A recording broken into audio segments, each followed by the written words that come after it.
Ninja Turtles. Why? Teenage Mutant Ninja Turtles. You're gonna get me copyrighted. Shut up. Wrong show. Ray, wrong show. It's fine. Today we're talking about RWBY. Today we're talking about Teenage Mutant Ninja Turtles with RWBY cast. You know, they're both. We're onto a beautiful star, They guy. both do partnerships with WB. It's not far off. Honestly, Yeah. right? Okay. The day it happened, she'll flip her shit. They've both Honestly. done stuff with Batman. I'm just saying. They have. It could happen, guys. Okay, so we have another RWBY episode, and Crunchyroll yet again had to make me go look for someone other than the website that hosts the show on what the episode was called. Crunchyroll. What the actual hell? I thought this was a day one thing, but no. How is it still a problem? And how do you still recognize that the English is Japanese somehow in your registry? How? Does it really? Yeah, like if I it doesn't do it to me now, but I had another person go, do they have the Japanese in there now? I'm like, no. I just think they have the website autocomplete that the first thing that is put in is the sub and then the dub is entered later. I honestly think that's what it is. Yeah. But also, They're trying to why do we activate still not have subtitles? Yeah. Because it's not have Crunchyroll. Because it's Crunchyroll. Unfortunately. Yeah. That was the one thing. Funimation concentrated on that, and then Funimation and Sony bought Crunchyroll and then dumped everything on Crunchyroll because Crunchyroll's player was better. Yeah, you have to keep in mind Crunchyroll was more for like sub anime only, and Funimation was more aimed towards dub anime. So that's why I'm trying to give Crunchyroll the benefit of the doubt, but like, come on. I am too, but now it's basically the big thing for both. So it's like, but anyway, so we still have small team RWBY just trying to figure things out. Little. Little is. Whoever came up with the idea for Little needs a raise. That's all I'm gonna say. He is the MVP of the show so far. For It's Little not Mermaid. my fault that I like Little. It's not, but it is your fault. He's going to die. If anything happens to Little, it's not my fault. It is 1,000% your fault. Yes, it is. I don't think that's fair. I don't think it's fair, but it's accurate. What's your track record, man? I mean, yeah. But anyway, outside of the start with impending doom of Little, Ray, what was your favorite moment? Honestly, I liked them talking to their like past versions, whatever, illusion versions, whatever you want to call it. Yes. You are rude. Sorry. Somebody sent me a message on Discord just now. I happened to look down. Good Lord. That was me. Good Lord.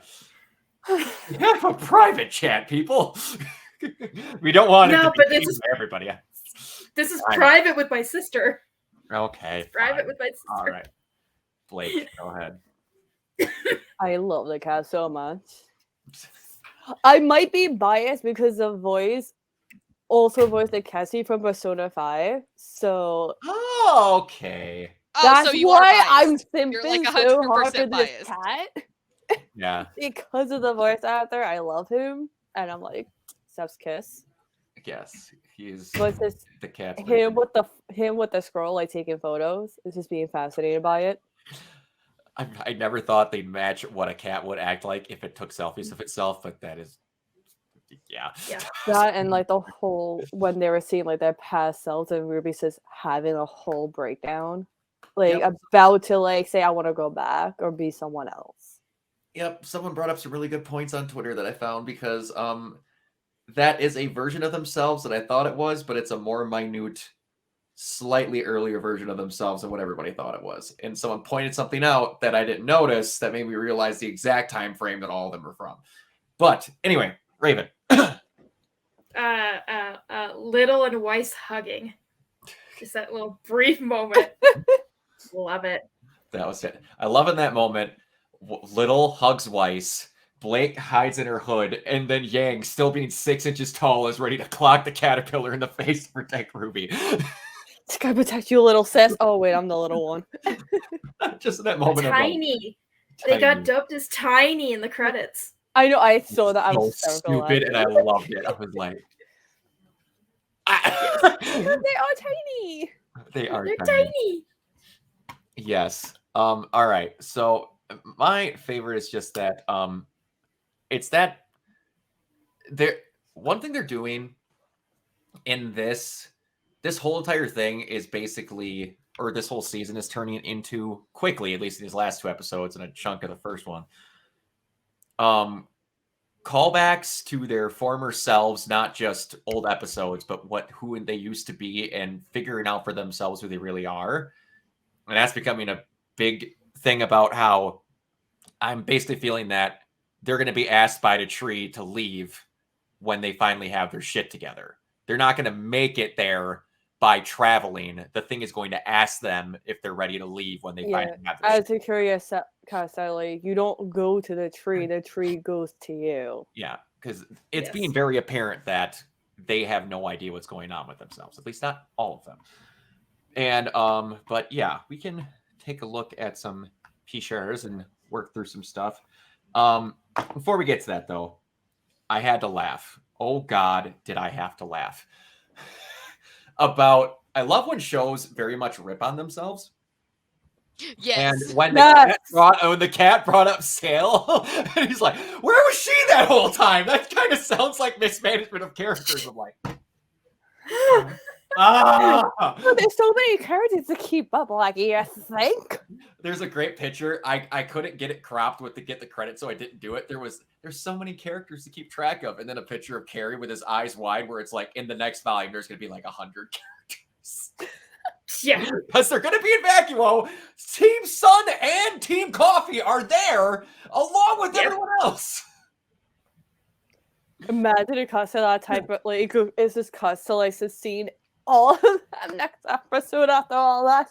I want just a giant end of battle, and right when they leave the vital arena picture shot where it's all the contestants, where it's like 70 people in a row. But all right, so and I don't have a picture of it, but I think my favorite line of the whole show, jokingly outside of the serious moments, was Little at the end when he finally wakes up. Hey, I found the cat. Hey, the Yep. cat's right there. Love it. I was like, everyone's just like fucking traumatized. Like, I knew he was gonna say it, and it was still hilarious. It's the All comic relief. It is. It very much is, but it's well done comic relief, which is what's good. All right, so let's you want to know what honestly reminds me of? It reminds me, if this character wasn't basically on crack the entire time, it reminds me of Mako from Kill la Kill. Yeah. Yes. Just dialed down about 900 notches. Just in little tiny referral. Little exactly. All right, so let's go to share screen window. All right. All right. Yeah, so all the moments were really good. Like, I have to ask out of everybody, and I guess we'll start. Well, Raven, you can go first. Oh shoot, go back. That's not what I wanted. Whose chat with their former self did you like most? Oh, geez. I feel like Blake's. Because I've had this conversation with my own students being like, you are you. Do not let the world define who you are. Mm-hmm. And hers meant the most, being like, do you want to be this? Do you want to be a faunus? Or do you want to be a human? Mm-hmm. Absolutely. It's like, be who you want to be. Yeah, absolutely. I agree. All right. Ray, go ahead. I'm biased, but I liked Yang's the most. It was good. It was Yeah, very I good. agree. Like, I felt like Ye was more like type of thing because like it impacted, like implied. I mean that like she lost her arm and everything, and she's like, me losing stuff made me how I am. Absolutely. Mm-hmm. It's a good representation of stuff that outside of a couple of moments in Volume 4, they haven't talked a whole lot Yeah. about what Yang's been going through, and Yeah. it was nice. All right, and then it just gotta. Yes. I love him so much. Is this Yes, what happens when just love it. Blake finds a phone? How dare you call me out?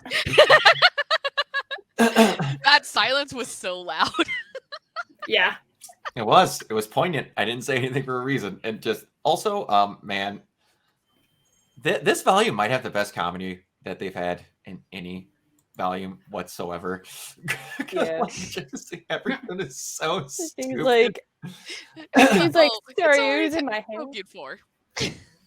Or he's spoken for. Blake, it's your turn. Yeah, It's your turn. Luke. yes. Yep, there it is. Which is the one where she gets scared? Yeah, when the Blake went like cardboard and like jutted back. The cat. Speaking from one cat to another, you wouldn't want to do that. And then this is one of the most pretty. We get to the background. It's here. so pretty. It is. Those leaves are. It's my computer background. They're so pretty. And also I love how we just couldn't call him the pothead, the herbalist. The pothead. Herbalist. And yet he was just like the caterpillar. Walter White. Yes, the Walter White. He does have blue crystals. He does. Ah. No? Yes, he does. It He works. does. All right. As far as plot details, a lot of it is just going to be talking about the Character. what's going on, the character around going in the background here. Where was it?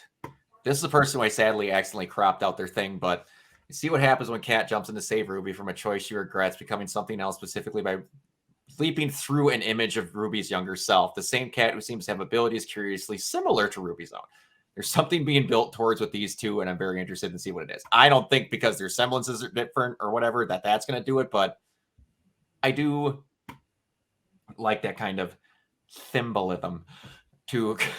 But one thing I also didn't think about that why some things are different and what effect the herbalist might have. This is how a king winds up a prince. Oh, Yeah, a lot an of people actual king speculated. and then become a prince because of this motherfucker. Well, you have to keep in mind when we first see Jinxie, Blade point out that Jinxie looks older compared to how he is portrayed in the book. Mm-hmm. Absolutely. Yeah, it was. I was just like, man, if you actually screw up with him, what goes on? And there's another point that someone brought up that if it happens, oh boy, I will like and hate how it turns out. But anyway, is anyone else concerned that Jean may have had an encounter with the herbalist and left John Ark and became the Rusted Knight? No. Yeah, a lot of people speculating that like when he probably saw his past self and he's like, I want to be a hero type of thing. Oh, yep. That would be kind of nuts if they'd have to get John out of that or what they're going to do. And for certain, someone else has to talk him out of it from his past, but whatever. But anyway, so that's fine. But the thing we brought up earlier also, just we had to. This is so tiny. the only thing that would have made this funnier is if they would have said normal size Ruby Rose. Right? That would have been perfect. I saw Love the it. credits and I was like, aw, missed opportunity. Yeah, that would have been fantastic. All right, now we're gonna get into just some fan art, some other things, not in exact order, but we're just gonna, talk to them as we get there. All right. No, that was the thing they had before. All right. So the whole scene with them when they were talking with themselves is an exact parallel to Mountain Glen in Volume 2, except back then, Weiss, Yang, and Blake were the lost ones, while Ruby was the one who was sure of who she was, what she wanted, and now Weiss, Blake, and Yang found themselves, and Ruby is the one who's confused. Yes, I was thinking exactly Yeah. about that because they were all so quick to say, I'm a huntress, kind of like when they talked to Dr. Oobleck. Mm-hmm. Yeah, I'm like like, Yang. oh, just I love wanted to that. Yeah, Yang just wanted to explore. Weiss wasn't sure, and it's just I was like, and then all three of them, and like Yang was the one that pointed out that Ruby was like the only one that knew exactly what she wanted to be, and I'm like, it was really nice. All It right, only took 7 seasons to get lost and Yes. found. this is something that someone pointed out to me that I didn't realize. The thing is, their shadow selves aren't their beacon era; it's their pre-beacon era. This is why Yang is self-consciously standing in a cool pose to emphasize her curves. This is why Blake is speaking in a flatter effect that we haven't heard her before, and all because of the point she's still with Adam, and it's why Weiss doesn't have her scar. I didn't notice that. Neither did I. Yeah. That's why I didn't Do we have a realize this, picture? but I pointed it out. I do not have a close-up picture, but I went and rewatched it, and it's true. She doesn't. So these are their selves before they attended Beacon. Pretty much the trailers. Yeah. The trailers. Absolutely. I'm like, that's an extra added content because that's before any of them met each other or anything. I'm like, that's a pretty good thing to separate on them. But also, I thought this was so good. Yes. She's learning. She grew up finally. She knows how to. You got the Okay. character Just development, Yang. guys. Yang's just like, oh, hold on, let me validate you. Got him. Totally roasted. Thank you. Hey, she no longer has to live up to her name, so. That is true. And then again, some great fan art. Oh. And also this, I saw this on accident on Twitter, and I'm like, I had to share this. It's so stupid. Oh, yes. I'm on top of the world. But on a more serious note, one thing that I mentioned that Yang has not been talking about a lot, and why I'm glad they brought it up here, because a lot of people kind of, took this, and in a way you could have been talking about Blake, but I'm going to be honest, I didn't think Yang was fully talking about that because this is needed to be talked about. Yang asked if she could be whole again after her immediate answer was no. If there's something I'm missing, it's not because I lost it, it's because I haven't found it yet. And that is an incredibly important disability representation. It is. I had a friend, Isaac Blunt, that because of, now I can't remember it. It's an abbreviation that means a roadside bomb when he was in Afghanistan, blew off and lost both of his legs. And had to go through an incredibly similar thing to this. And I've never seen him happier than when he was in the state that he's in now. And he had to have his entire life modified to live like this. He's never been happier. And it's just like, you're not, it's who you are. And I'm happy that they finally point blank did something like that. Because before, when she lost her arm, it was kind of just like she was traumatized that she was abused, which is true. But they didn't do enough with the sheer fact that she's a really different person now physically. And I was one of the ones that wished that Valiant 4 would have been a little bit longer. One of the only ones, apparently, because I wouldn't have minded a little bit more with that part of it. But that's just me. All right. Yeah. Does anyone else have anything else that I did not mention? You didn't say what your favorite speech was of the three. Oh, I didn't. You're very true. Honestly, I think mine might have been Ruby's, if I'm being perfectly honest, because there is going to become a point where Ruby has to slap the shit out of herself to get through this, and oh boy, reset the counter, because I'm going to mention Gurn again. One of my favorite things that show does, and I get this, and it kind of sort of applies. One of the main things that show did, spoiler alerts for anyone who hasn't watched it, the entire show, he grows up idolizing Kamina, thinking he'll be as good as Kamina, and then Kamina dies, and he thinks he's worthless. When the entire time, he was good on his own right, but no one could see it because him and everyone around him only knew how much he bigged up Kamina. Then a person comes around who came into the show after Kamina died, Nia, and could only compare Simone to himself, not the automatic comparator that everyone else had. And she even brings that up. She's like, I have no idea who Kamina is, but Simone is amazing the way that he is, and he could do this on his own. He doesn't need to aspire to be someone else. Who he is amazing. And I kind of feel eventually that there's going to be a thing where there's going to be a big thing where her past self brings up Summer somehow, because that's what she idolized. She idolized Summer. Her mom was amazing. Even Yang brought that up. She thought her mom was the best. Yeah. And I have a feeling that both Blake and Weiss don't even know what Summer looks like. Yang does, and has a high opinion of her. I have a feeling there's going to be a similar moment because of how that speech went, and before they leave, where all of them have that similar Nia-esque talk with her, where Blake and Weiss are both like, I have no idea who Summer is. I don't. And then Blake's gonna be like, guess what? Or Gang's gonna be like, guess what? I did, and you don't need to be like her. You're my sister. You're a leader. That's what I want you to be. And that feels like it's kind of setting up for something like that. Yeah. And I really, really like that. Because not a lot of shows do that ever.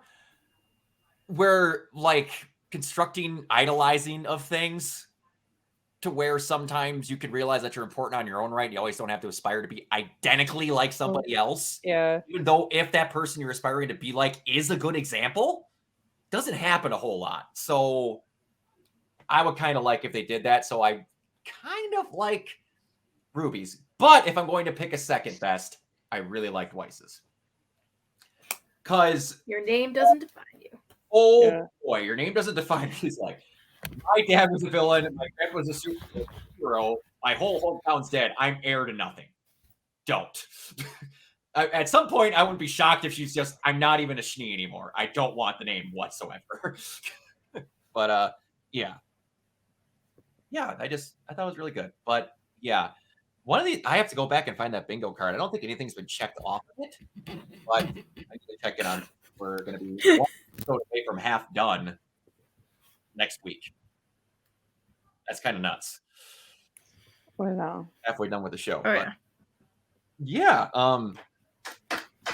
I really don't have anything else other than I'm excited because it kind of seems like they're stuck with the herbalist for a little bit because he just kind of off and they're in his house now because the door's still shut behind them. Unless the curious cat. Maybe. Like, here's the door. Yeah. It's right Yeah. here, guys. Well, they find the little door, they go through, and then they sneak up and eat the food that makes them giant, just like in Alice in Wonderland. Yes. We'll see. We'll see. I'm excited. So, yeah, it'll be good. All right. Let's get on out of here. Raven, where can everybody find you? Oh, you can find me at Summery Fires Cosplay and my new account, Fiery Summer Books, where I review books. Nice. There you go. Ray. I'm Raven. Hold on, I'm dead. You can find me as Ray Sketchit on pretty much everywhere where I post art when I feel like finishing it or talking about She it doesn't. 24/7. That's why I added in the turtle thing. Oh boy. But she And does you do can both. find me on Twitter at Kibalo028. There you go. You can find me everywhere at Organoid Zero, mostly on Twitch and YouTube. Again, I cannot announce this many more times before it comes. On March 24th, on the midnight release, I will be streaming Resident Evil 4 and giving away a PS5 Digital Deluxe Edition. All you have to do is be there, be subscribed, and watching when I do the giveaway. $5 to win something that's worth $80. I think that's a pretty good deal. All right. Until next time, we'll see you all later. Bye.